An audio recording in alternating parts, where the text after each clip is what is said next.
Hi, everyone. So we should be live right now. Just let us know if you can hear us well, if you can see us well. Today it's the live with Emily Fishman from King's InterHigh, and we're going to talk about the International Baccalaureate Diploma Program. Just a few seconds to see that we are all set, and we're going to go. Hi, Emily. Hi, Natalia. Hi. Really great to be here, everybody. Yeah, we're very excited as well because we've been working with King's InterHigh for several years already, and we've been close partners. So today it's exciting to learn more about the IBDP program because obviously that's still quite new, even for you, as I assume. So obviously everyone who joins us, I'm sure you're gonna get to know more about the International Baccalaureate Diploma Program, not in general, but also about the online format, which is becoming super popular at the moment. All right, so I guess we're all set. So let's move on to our introductions. I'm Natalia, and I am the head of partner relations and Educator Online. I've been working with agents mostly for the past 2.5 years, and obviously with Emily, we got to know each other thanks to this connection, thanks to King's InterHigh, because with King's InterHigh, we offer in UK curriculum, GCSE, A levels, and since last year, we can also offer the IBDP. So, Emily, up to you. Thanks, Natalia. So my name's Emily. I am the IB Diploma Coordinator at King's InterHigh. And we are offering, of course, the first online IB programme, which is it's been a very exciting year. We've so far got our second cohort into the programme this year, who will be graduating next year. So it's been a really exciting 2 years, essentially, working with King's InterHigh. I started off my career as a IB history teacher, branching a little bit into politics, and then I took over the role of the extended essay coordinator, and now becoming the IB diploma coordinator. Wow, interesting. Nice career shift. So let's just share the agenda for our today's webinar. What we're going to talk about is obviously the key benefits of the diploma program. And we're going to transition obviously to the online format and the difference, right? Like why and how the online format of the program compares to the traditional classroom. Also, we're going to move on to the types of support systems and resources, because we all understand that even being at the comfort of your own home, you have to feel reassured that your computer works well, the teacher is online, you have all the materials accessible. So obviously the support being in different parts of the world is super important. And we're going to end up by how the program prepares students for university admission and future careers, because obviously, as we all understand, the next step after graduation, it's being an adult, going to university, going and trying some different internships, career fields, and obviously that's somewhere that King's InterHigh can help us with as well. Well, before we move on, we just want to show you the video of the students, of the first online IB students, and we're gonna, see who were those. Hello, my name is Louise, and I'm from Germany. I'm Daphne Kalfa, and I'm from Turkey. Hi, I'm Jacopo, and I'm from Italy. My name is Kaylee Carmine. I'm from the United States. I live in California. My name is Nyla, and I'm from the United States. Back then, I wasn't sure what I wanted to do, and with the IB, I have the best opportunities for my future. My parents chose to send me to an online school, which we were very lucky in finding King's InterHigh. I really liked the look of the IB, and I thought it was quite an attractive course. So I decided to continue studying in the English language. I chose to study the IB because I really believe in what it teaches the students, in the core skills that we gain over a year at the time, not only to help us in college, but also after college. I've been taking it basically my whole academic life, and so when King's InterHigh offered the online option, I figured, why not? You have more responsibility, but also freedom about your life. For me, it's a lot easier because I get to catch up by watching the recordings or any PowerPoints that the teachers have made. It's quite convenient because you can have time to do other things. The student group and also the teachers are from all over the world. Their different experiences and their different knowledge, and it helps you really expand your thinking. And more flexibility with my schedules and the understanding of my teachers. I want to study medicine. After medicine, I want to go to epigenetics and build my own laboratory. I want to become a forensic psychologist, and I think the IB, especially the online course, has been helping a lot with presenting to people, getting to know people that you don't know, especially all over the world, forming connections. My goals are to become an engineer and work in the car industry. It's quite a challenging industry, and the IB is a challenging course, and it'll for sure prepare me for it. I want to go into college to become a nurse, and I think definitely because like the use of VR and like chemistry and biology has helped me understand like not the grasp of it and like certain terms and help me memorize. Business management class. It was one class I didn't have available in my previous school, and taking that class now as opposed to waiting to college solidified that I do want to go into business. Hello, my name is Louise. Awesome. I guess that was a really good introduction video to the program because our viewers could see from their first students what they think about the program. And I think what we can highlight, it's obviously the rigor, the challenge of the program, why they chose IBDP, also the multicultural experience of the teachers, and that they can, learn and expand their mind by just having lessons with them, and obviously the flexibility. I guess flexibility that's equal to online, I would say, because obviously with our lives being that busy and crazy and wanting to travel a lot, obviously being consistent with your studies and having the opportunity to go online and be there with your teachers and with your peers, that's awesome. So I guess from this point I will pass the microphone to you, Emily, to tell us more about the diploma, and surprise us. Thanks, Natalia. Yeah, I think that was a really good introduction actually to essentially the culture of our online school, and particularly the cohorts that we have at King's InterHigh on the IB program. We have a very international cohort, as everybody could see there from the video. We've got students from America, students actually studying with us from South Korea, all the way to students in Europe, to students in Northern Africa as well. So it's a very diverse cohort. What's pretty incredible is that students are all tuning in together at the same time to be part of live lessons, which is an amazing experience as a teacher. It means that your classes are incredibly diverse. You've got lots of different students from all around the world tuning in together.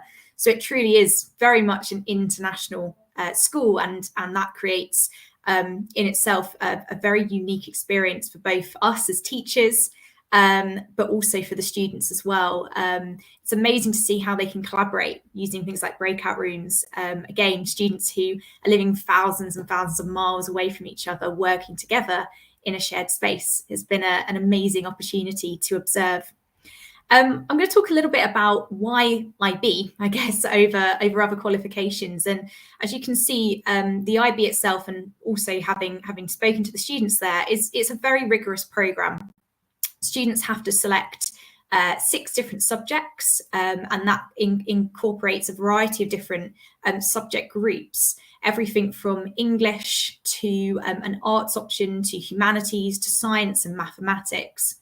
So why the IB then over maybe a traditional pathway such as A-levels?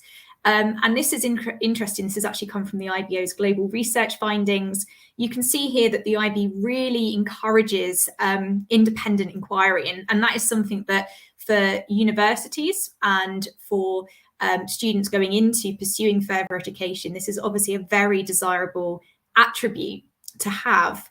The fact that we find that IB students tend to be more resilient when it comes to independent work and self-management.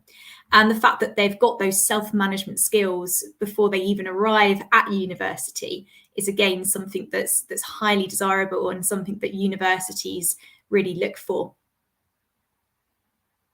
So we're going to start with looking today as well at what the IB involves and what the structure of the program is. Like I said, it is quite a rigorous program, but it's one that's intended to be very holistic as well in terms of its approach to learning and teaching.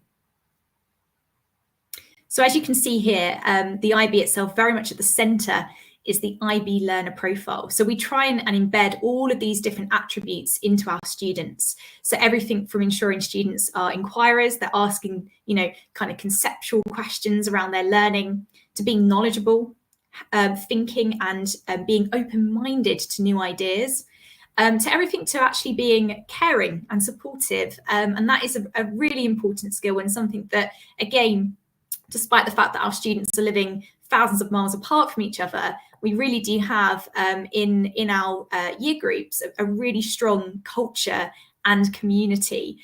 So trying to inspire those skills such as being caring and supportive is something that we're really passionate about at King's InterHigh. We're also looking for students to be reflective as well in their own learning, to take balanced views and to be good communicators, whether that be via written communication or verbal communication as well. I just wanted to stop on this slide because it obviously gives a good overview, right, of like an ideal learner profile. And I can see that obviously there are some like just academic subjects cannot truly say how caring you can if you won't help, tutor someone, or if you don't help someone outside of the school. Do you kind of encourage students to contribute to their local societies or like create projects that, right?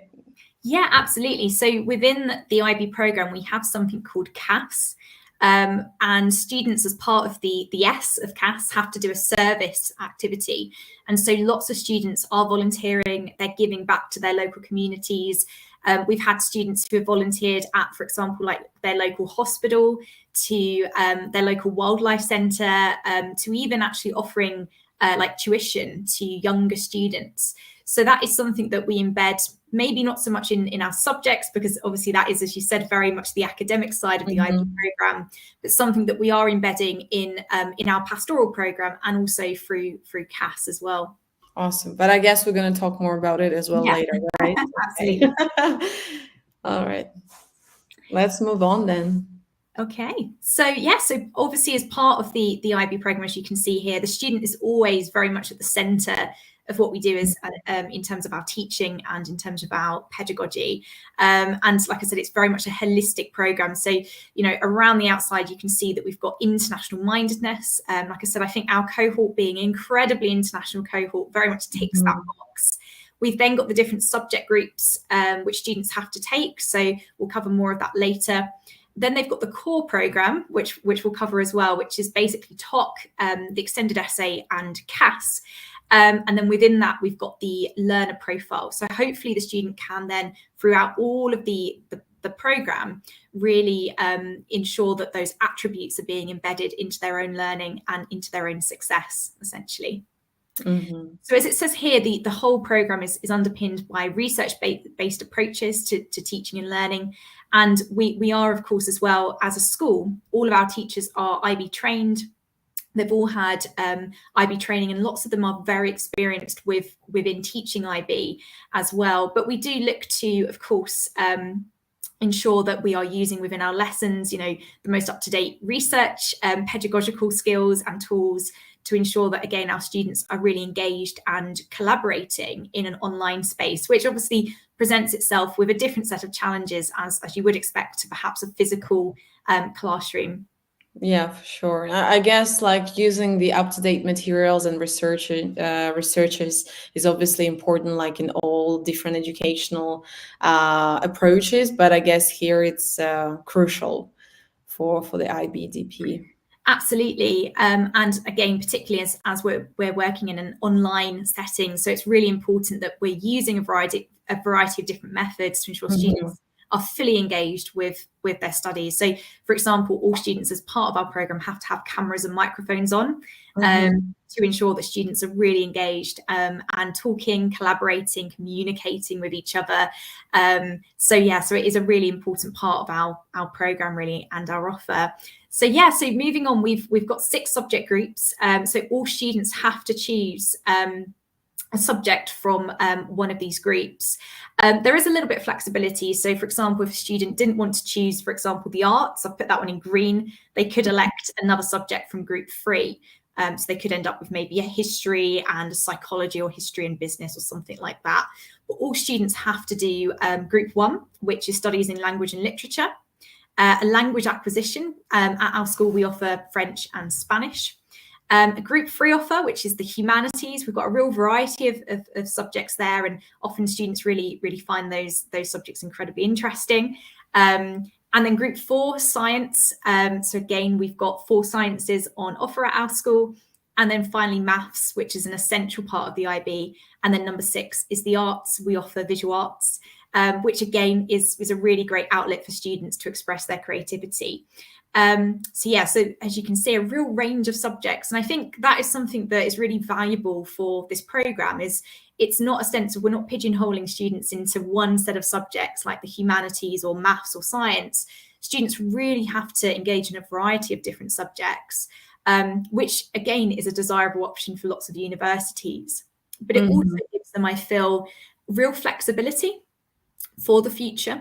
So, if a student comes into us in year 12 with maybe a desire to maybe explore economics, let's say at university level, but then by the end of year 1, they're kind of on the fence, and maybe they think, actually, it might be better for me to pursue perhaps English. Well, they've got their group 1, so they could pursue that option if they wanted to. So I think one of the things that I would say is incredibly valuable is the fact that the IB does offer that flexibility, because there is so much variety in terms of subject offer. And I have as well a clarifying question about the history as a subject, because obviously you have students coming from different parts of the world. And you've been a history teacher yourself, so is it the part that obviously from the world history you do specialize in a specific continent or a specific country, given as a case study to do a project, or how does it work? That's a really, really good question.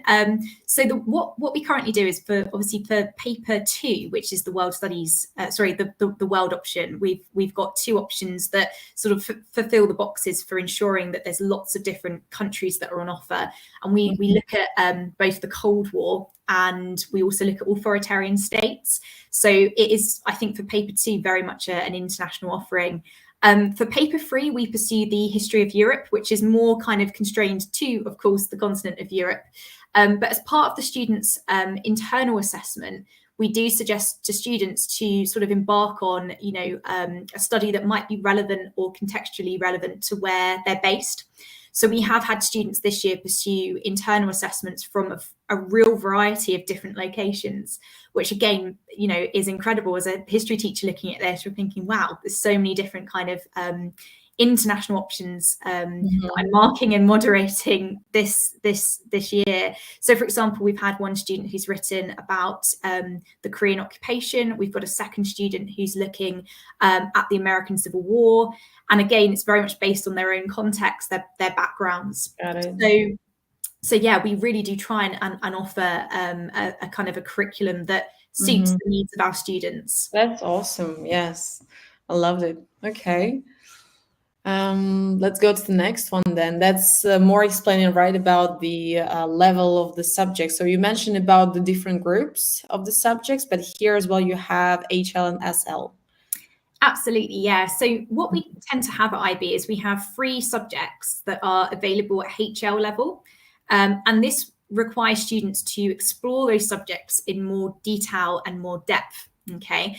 Doesn't necessarily mean to say that they're harder than SL, and I think that's one thing that students often kind of find there. But it does mean, so. Yeah, I would think the same way. Yeah, from the first glance. I mean, I would say in some subjects, I mean, it's arguably the more content you study, probably the harder it does become, doesn't it? Or it might even become easier because you kind of unlock perhaps more things that you can apply to maybe the SL.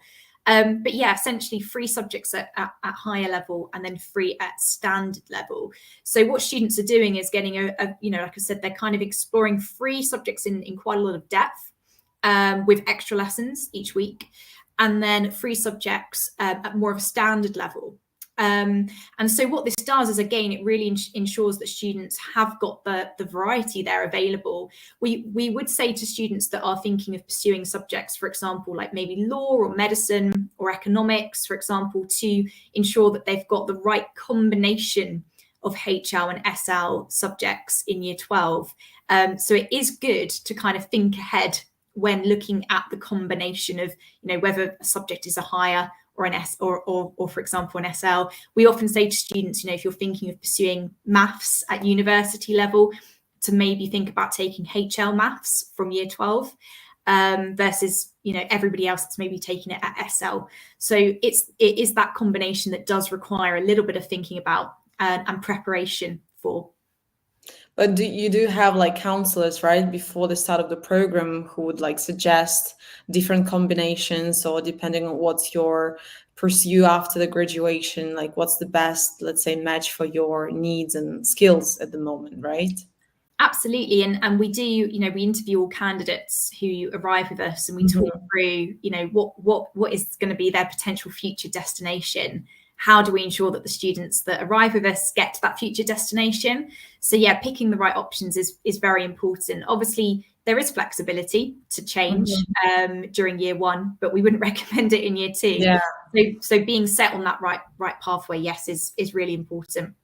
And then the question, you say they may change, but after what time? Like, is it 2 months period of time? Is it 3 months? When they can change the subjects? We normally say after the first term. So within that first term of year 1, there's going to be some flexibility, some aspect of change for students. But obviously, the longer you leave it, the more content students will catch up on. So it is something that we do think is important. So students should have a rough idea of where they want to end up in after year 2, and apply that to the mixture of SLs and HLs that they're taking in year 1. Yeah. Okay. So the next step to explain about the program is the core, right? Yeah, absolutely. So the core is made up of 3 different components. All students have to pass the core in order to pass the diploma. And I think that's a really important sort of clarifying sort of sentence there, because actually this isn't an opt-out. All students have to do this. And it makes up the extended essay, which we'll talk about in a moment, TOC, which is the theory of knowledge, and creativity, activity, and service. So we'll start with the extended essay, also known as the EE. That's the other thing. There's a lot of acronyms with the IB program, so apologies. I've noticed. Acronym overload here, but yeah. So the extended essay is the EE. That's what we often refer it to. This is probably one of my favorite parts, actually, of the core program. So it's a piece of independent academic research that students carry out over the course of the 2 years that they're with us, and it's very personalized. Students can essentially choose the topic, the subject that they want to pursue. It counts as around about 40 hours of work and roughly about 4,000 words. In addition to that, we often recommend students to choose an extended essay, topic that they're looking at or investigating in a similar way as part of their option group. So, for example, a student that might be interested in an area of mathematics that they've sort of partially covered it in class, we might say, well, actually, that could be a research area. They could maybe pursue that for their extended essay.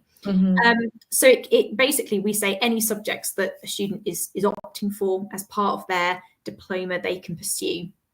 And they are given a supervisor sort of halfway through year 1 who meets with them informally and formally to kind of discuss progress and to essentially discuss how they're doing with their academic piece of research.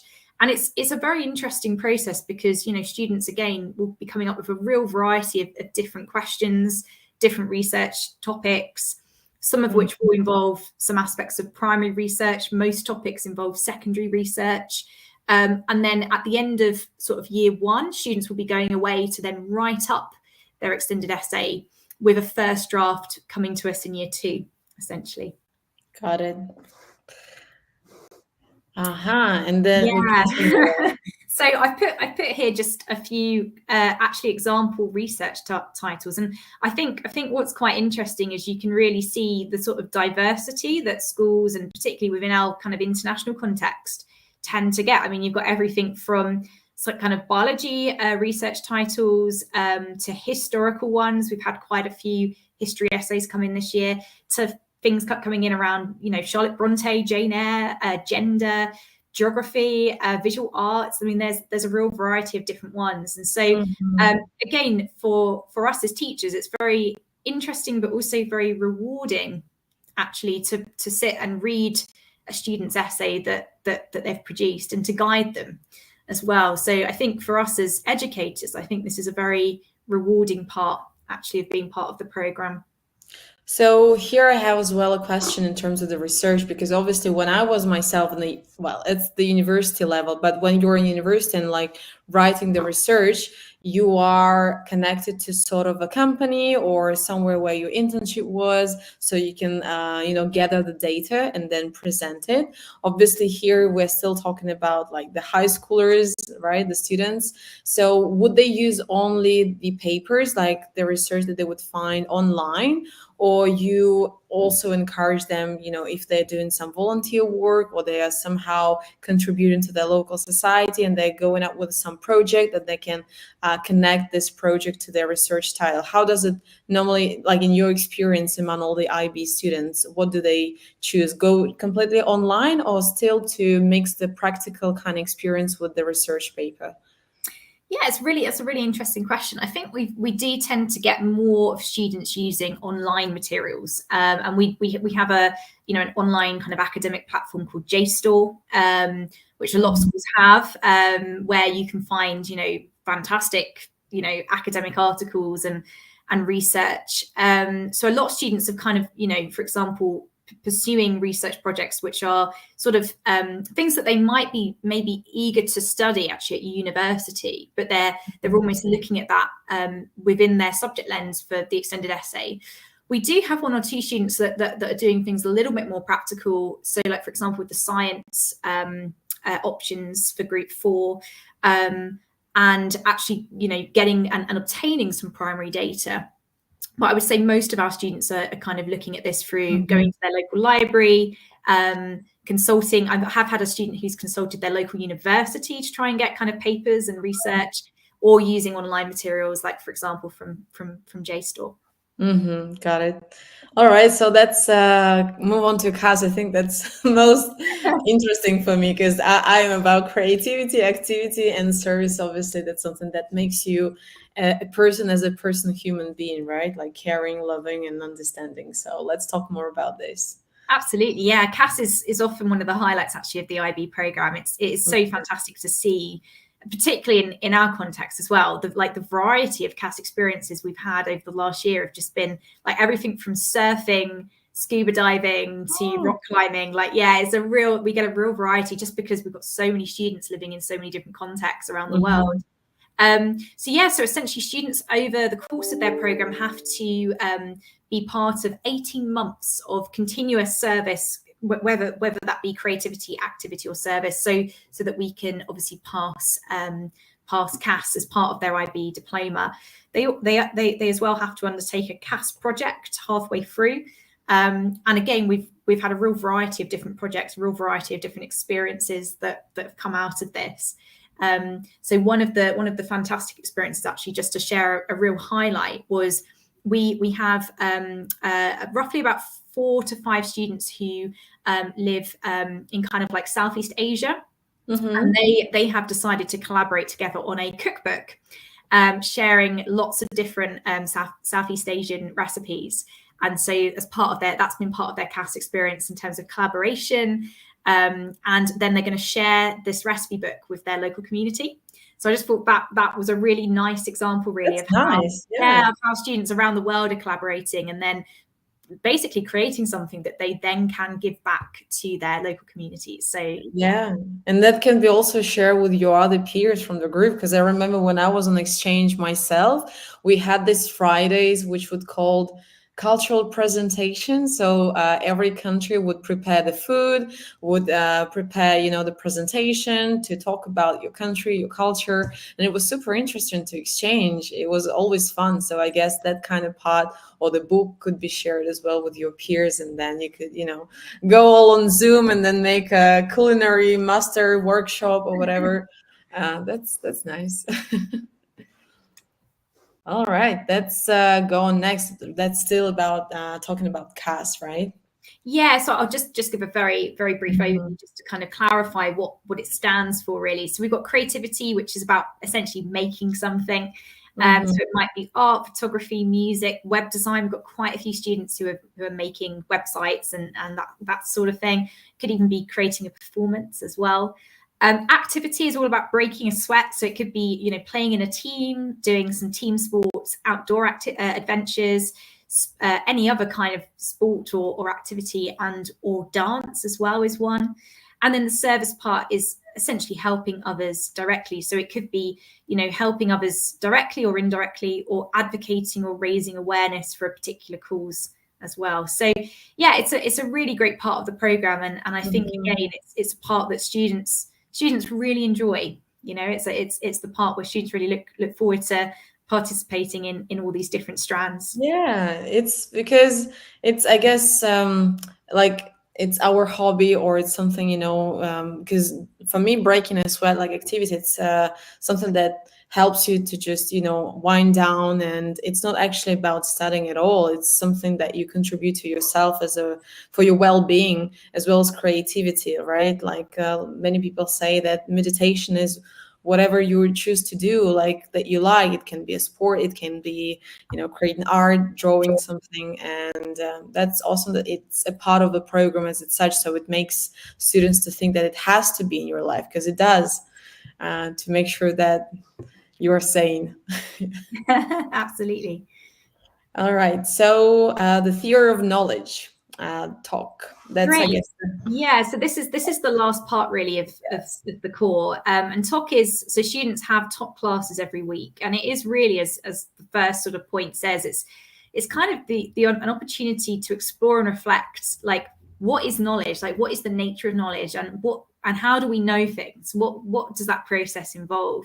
So students are really kind of expected in these classes to really reflect on a lot of the things that they're learning about in class. So it gives them this opportunity to develop what we would probably term critical thinking. And so to think about, how do we know something? What, with this particular theory, what are the ideas behind it? And I guess it is intended to be challenging, but thought-provoking, and also at points very empowering for students. TOC is also something that's very much embedded into our teaching and learning as well, so that students kind of cover different TOC questions in lots of their classes. So this is something that as a cohort and as a teaching group, we very much collaborate on to ensure that, again, students are thinking critically in lots of these different subject areas. And again, these are a few of the kind of questions that we would maybe be asking students, and students developing their own responses to. Students also partake in a TOC exhibition at the end of year one, where they have to present on, I think it's an item that means something to them in relation to a particular task or scenario. So yeah, so that's the end of the core essentially. It's CAS, extended essay, and TOC. Got it. And so moving on to the fascinating academic study. So here we're going to talk more about the school day looks like, right? Yeah, so this is kind of a typical school day. For us, it actually looks very similar to maybe what you would expect in a kind of physical school. And of course, within that, students are having lessons in their different subject areas, but also then participating in extracurricular activities at the end of the school day. That might be something to do with CAS as well, and also having sessions on TOC in addition to their lessons. So as you can see, it's quite a full-on day. Some students will obviously get free periods scattered around their school day as well. But it is, the nature of the course is that it is one that of course naturally is quite intensive. So in this case, as we mentioned, right, yes, it's online, but the let's say the layout of the day looks similar to traditional schooling, but talking about the difference between the online format and the traditional schooling, what does the online format makes it more appealing for students? So we tend to get a lot of students who, for the first part, travel. And so with online learning, what we tend to have is students who are very much, traveling from one part of the country or to another country. And so online learning offers flexibility that a physical school just wouldn't be able to offer. So within a kind of bricks and mortar setting. The other thing that we tend to find is students often really take a lot of different extracurricular activities outside of the school setting. So we've, for example, we would have students who are maybe aspiring athletes or actors. And again, having that additional flexibility means that students are able to kind of catch up with their studies, but also ensure that they are, pursuing, for example, their training programs with their sport of choice or acting in certain things. So we tend to get students where that flexibility really suits, essentially. The other thing that we also have as well is obviously within our online setting, we've spoken about the different kind of pedagogical approaches that we would take to ensuring that students are collaborating, working together, communicating. But for some lessons where we obviously need students kind of together, so it might be, for example, for a practical experience, or for example, in history, if we're going to do a debate. Obviously doing this online does have its limitations. So we use something called virtual reality, which is very kind of up and coming and something that I think we are very much at the forefront of using.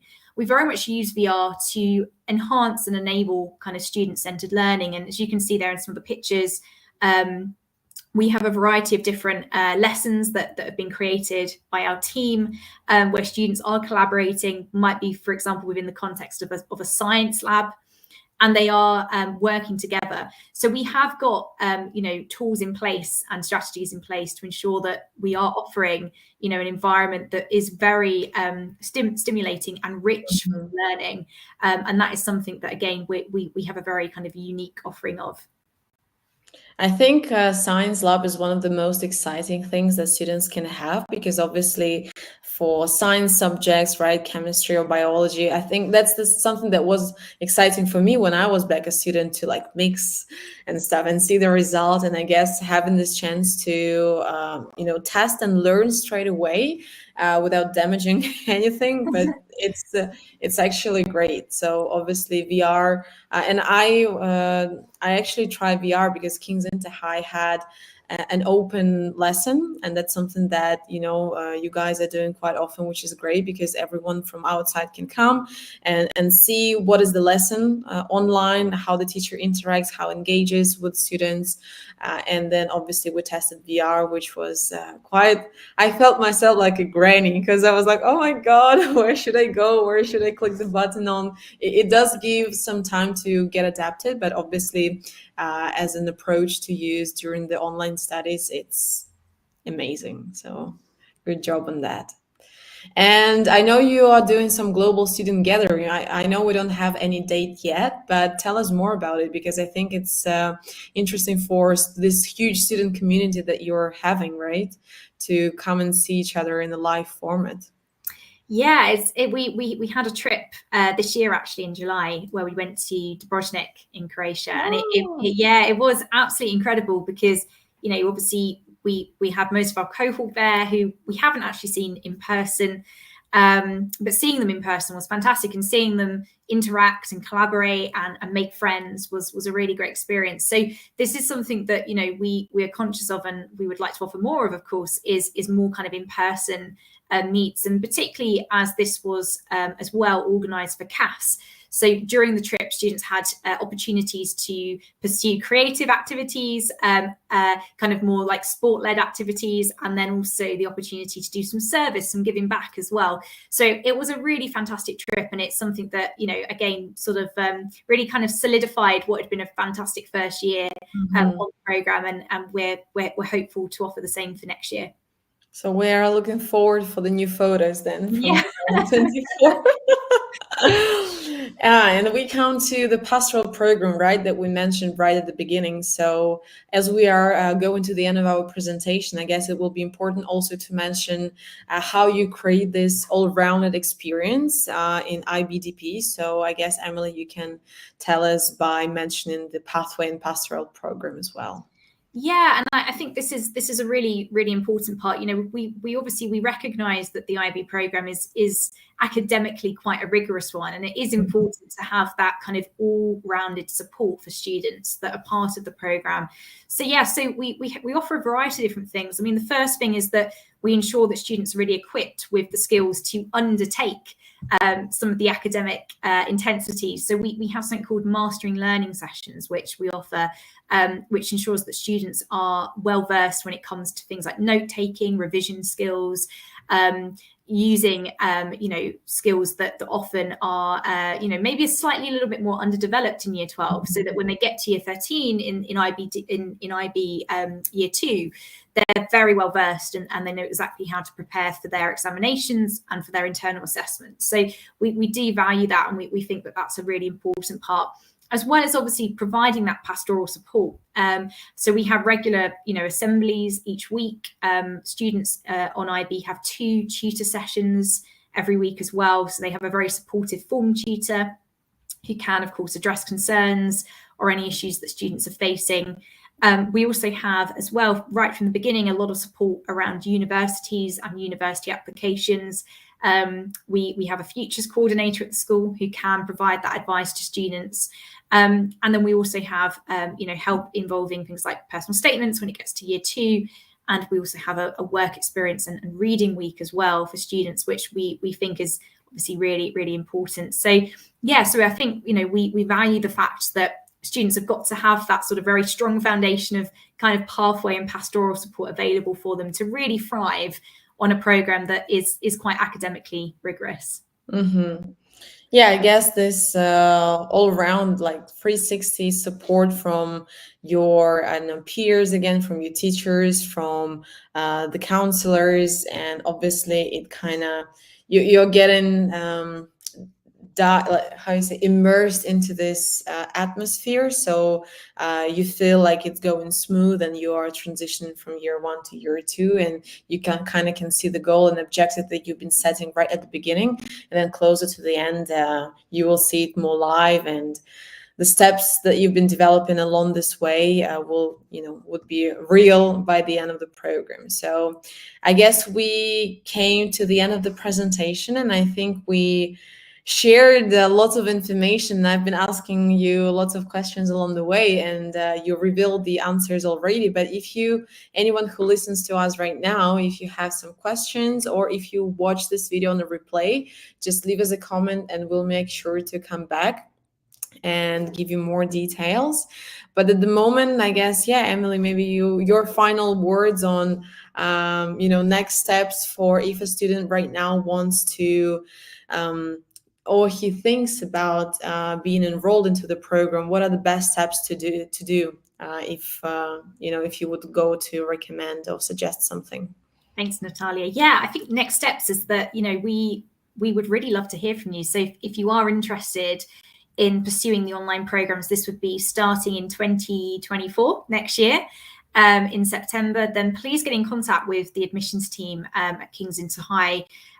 We really welcome any inquiries that you may have around, for example, how the program works, or even around, are there a particular set options that my child should be maybe pursuing in year 10, year 11, to ensure that they've got that best support possible in IB year 1, then please reach out and get in contact. We will be enrolling very, very soon, so please stay tuned for that advertisement on our websites and via our social media channels. But like I said, if you do have any inquiries, then please get in contact with us. Yeah, I guess by the end of the presentation, I can also say that you can get in contact with us as well as Educator Online, because as we work with King's InterHigh, we do provide some information, and we're sending the newsletters to agents and our partners. So in case if you have some inquiries that you would want us to work on, then here's an email that you can contact us with. And obviously, yes, just stay tuned. And especially if you have the enrollment coming soon, then for sure we're going to be updating our partners about that as well. Well, at the moment, I don't see any comments coming in. I guess we really answered them all. So Emily, thanks a lot for your time, for coming and explaining us about the IBDP. It was really interesting even for myself to learn more about the program. And I guess that's not the final webinar that we are having with King's InterHigh, and I'm sure in the future we're going to invite you guys for more topics to share with our audience. So thanks. Thank you. Thank you, everybody.